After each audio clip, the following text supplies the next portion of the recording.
What's up, guys? This is Yanna, and welcome to Yanna unLoc'd. So, I am sure that you have all been watching the news lately and have heard the trending stories. One of them I don't think I'm going to talk about right now, and that would be Sterling and the Clippers situation. I may get back to that, but I'm not going to start with that. What I'm going to start with is this issue with D.L. Hughley and how he is talking about Columbus Short's estranged wife. I like D.L. Hughley, or I should say I did like D.L. Hughley from back in the Kings of Comedy days. I went to see that concert at Madison Square Garden. I feel like it was eons ago, but it was good. And from there, I liked him. I watched his show when it was on television. I've watched him in other appearances. I actually thought that he was a fairly intellectual fella until I heard him speaking on his radio show that I didn't even know he had yesterday. So the situation is this.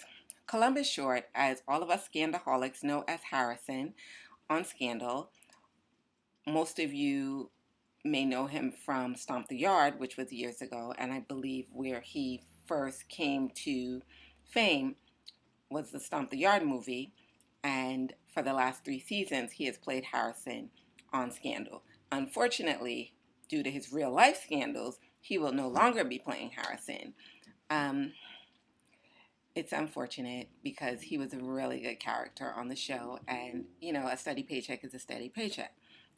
But I digress. So Columbus Short and his wife were going to divorce. There were some issues, there were some allegations of cheating.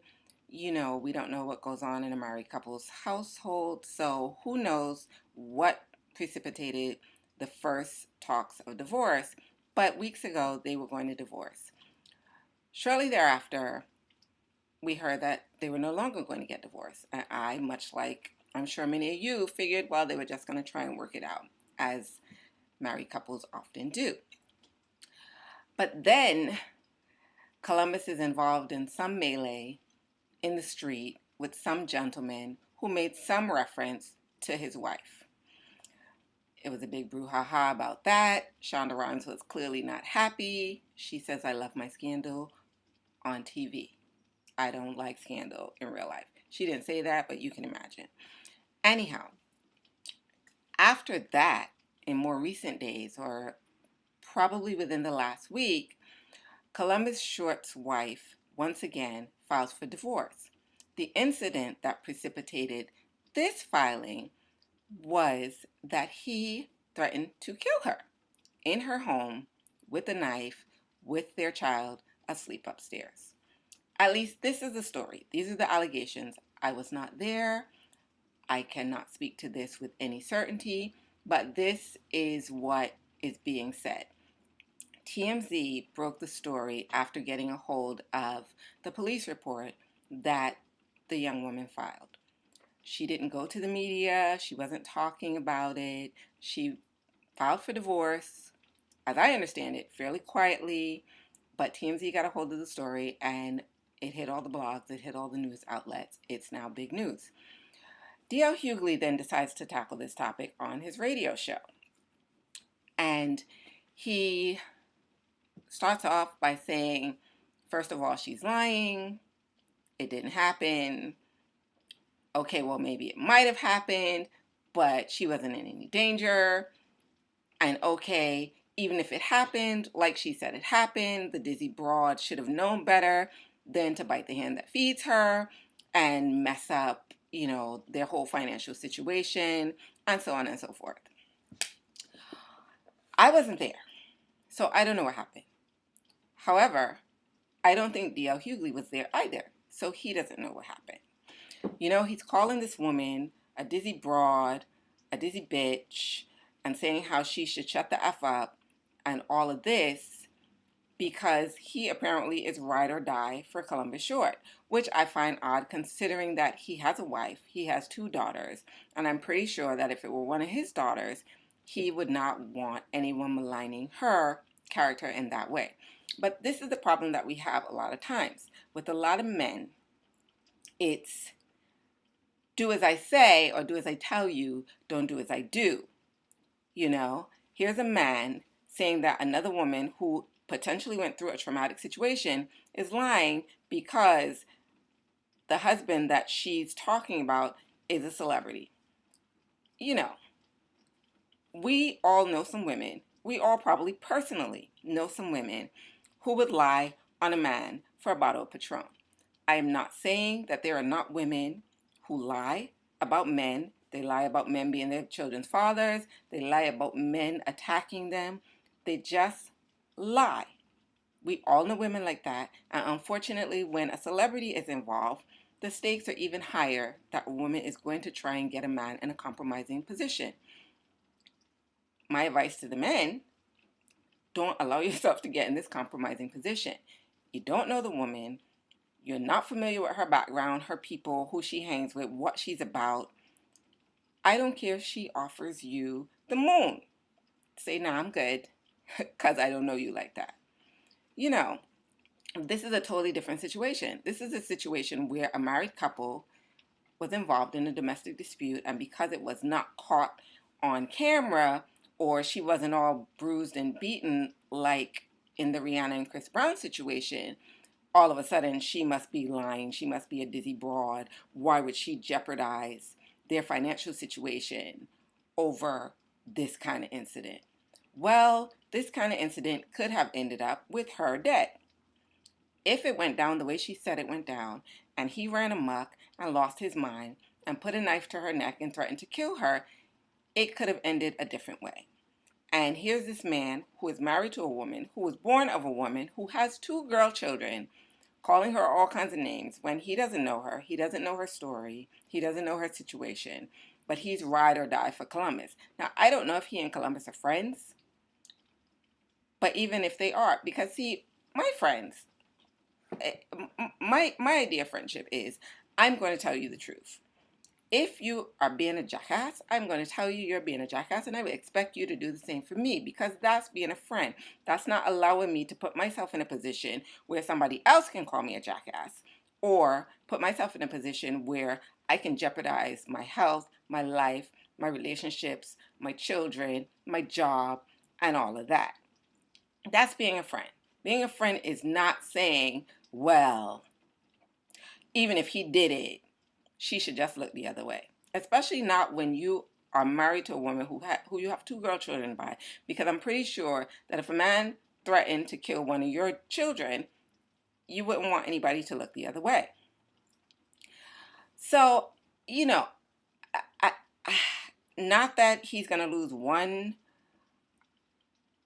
ounce, not that he's going to lose like 1 minute of sleep over my opinion or the opinions of other people who are not signing his paycheck or listening to his radio show or anything like that. But let's be real. I mean, it's unnecessary, it's uncalled for, and you don't even know this woman. She didn't do you anything. So why do you feel the need to malign another woman in that sort of way? I don't get it. Why not use your platform for good? Why not use your platform? You know what? We are going to talk about the Sterling situation real quick. Why not use your platform to encourage people to examine racism a little more closely? How about that? You know, how about you use your platform to empower women, to empower Black folks? I don't listen to his show. Maybe he does it all the time. But just from the little bit I heard yesterday, I wouldn't listen to his show. As far as this Sterling situation, racism clearly is alive and well. This is not news. This is not a secret. There are probably a lot of other men who feel like Sterling does. They just didn't get caught saying it on tape by their mistress. Another lesson to all men: a woman scorned, bad business for you, bro. So, I don't want to get too deep into the Sterling thing because there are too many conflicting opinions about it. Racism is alive and well. We live with it every day. There are people who probably speak to you every day who don't like the fact that you are brown-skinned, yellow-skinned, pink, white, purple, whatever. They just didn't get caught saying it. It's my understanding that the man is not remorseful about saying it because these are his beliefs. You don't have to agree with his belief. I'm sure none of us brown-skinned folks agree with him at all. But these are his beliefs. He's going to pay his $2.5 million fine that he can clearly afford to pay. He apparently is going to fight to keep the Clippers under his control. And he's going to be banned from the NBA for life, so he'll clearly just go back to his real job of being a real estate person who works to deny minorities housing. There are better ways to fight racism, especially institutional racism, than to be upset that the Clippers didn't boycott their playoff game. You know, they have families to feed. This was an opportunity for them. They worked hard for it. It is not their fault that the person who owns their team is apparently a racist. I mean, we're too quick to judge other people's actions without examining our own. It's very easy for us to sit down and say, boycott the game, don't play for him, don't do this, don't do that. It's very easy for us to say that. But they worked hard to get where they are. And if they had boycotted the game and he had still been banned, then they kind of would have boycotted for nothing.